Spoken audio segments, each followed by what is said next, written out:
Greetings, budget printer enthusiasts. Apologize in advance for the shaky video. I have here a Brother HL-L2380DW. This is a great printer if you're wanting to print black and white stuff for very, very cheap because it uses the TN-660 toner cartridges that are about 15 bucks a piece. You can print like 1,000 pages that way. And so it's just really, really affordable and has a built-in scanner, and you can buy those toner cartridges off-brand now. There's one small issue though. So if I go into all settings here and I go to machine info, it's going to show me the parts life of the drum, which in my case is quite nice, 96%. And it's going to show me the page counter as well. And you might wonder, how does a printer remember how many pages? This is only printed 591 pages in its whole life. It's only copied 37 pages. And it's only printed, or I guess 554 total. Anyway, so how does it know that, right? How does it know because if I can unplug this and it's still going to know that's how many pages it's printed and how much the drum has been used. And how it knows that is over here on the side. We've got the motherboard here on the left-hand side. There are videos showing how to open this panel, by the way. I'll try to show you as well. It's really easy.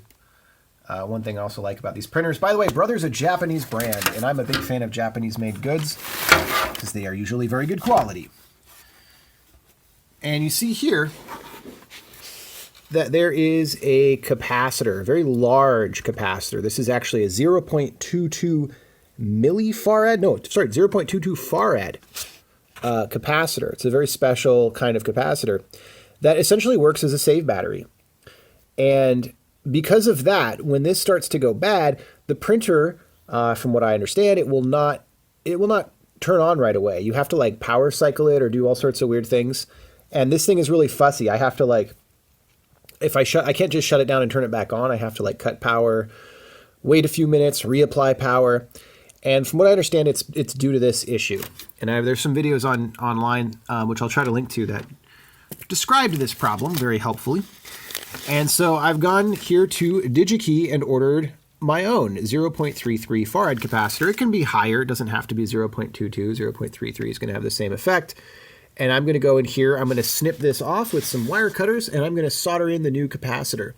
And we're going to see if this fixes my issue so that this printer always fires up and works like new. I will, of course, lose that memory of the drum use and the page counter, so this video can serve me for that later. And yeah, it's basically a very small upgrade / repair that you can do to make these very nice printers work good as new and get tons more life out of them. More to come. Okay, here we are back with our Brother printer. Now with the new capacitor all in there. It's hanging off the board a little bit. I did find that clipping the leads closer to the old ones so the leads stick up, so you don't have to take out this whole board. You can just solder to the old leads. Definitely the way to go. I did that with one of them, but not the other one. I think I'll probably apply a little bit of hot glue to anchor that a little better. But fortunately, there's plenty of room to work with, and I'm not worried about the case hitting it. Let's go ahead and turn this around. Again, apologize for the shaky camera. Go into settings, all settings, machine info, parts life. Okay, it still remembers that. And page counter. Oh, interesting. So it does still remember all of this. I guess if the capacitor is maybe only gone for a short while, it'll still remember that. Or maybe there's something else going on, and it's actually not a memory capacitor, although I don't see what else it could be. A little bit curious why that's the case, that it actually remembers everything. But in any case, the real test is going to be, can I power this thing down, sort of the standard way, and then power it back up later without issues. Now I'm going to try this once right now, but then I'm going to power it up and power it down a few more times over the next day or two and see if this really fixes the issue. This is looking promising, folks. So yeah, I'll post some info in the description as far as where to get these super capacitors for cheap, and some shout outs to the folks that made this information available, which is very cool.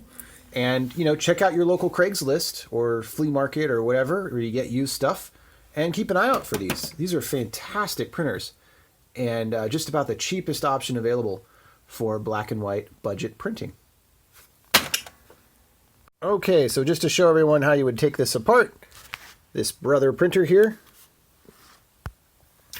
you open the paper tray, then you open the toner door. That's the first screw. In the back, you open the back cover. That's the second screw. Make sure to take out this plug as well for the Ethernet. Undo both screws, and then what I did was I kind of pried the side plastic here a little bit, and it pulls down. So you'll have to lift up the printer and pull the panel plastic down, and that's how it clips out. And yeah, it's not too difficult. Feel free to use a little bit of force, but don't go crazy. And since I forgot to show how to open this side panel, I figured I'd do that real quick, even though other videos do show this. But it's quite simple. It just clips on here, and you'll see there's a screw hole. So you have to pull down this tray to get to that screw hole in the front. I'm trying to do this with one hand. Might be kind of hard. Yeah, but this will clip in, and then in the back it's the same thing. There's two screws, and then you'll also have to take out this clear piece of plastic for the Ethernet. I believe it's for the Ethernet connection. Otherwise the case won't come off. The panel won't come off. So yeah, once you do those things, pretty straightforward to get to everything. Oh, and here's a little dab of hot glue on there. It's not pretty, but it'll anchor that capacitor a little bit better.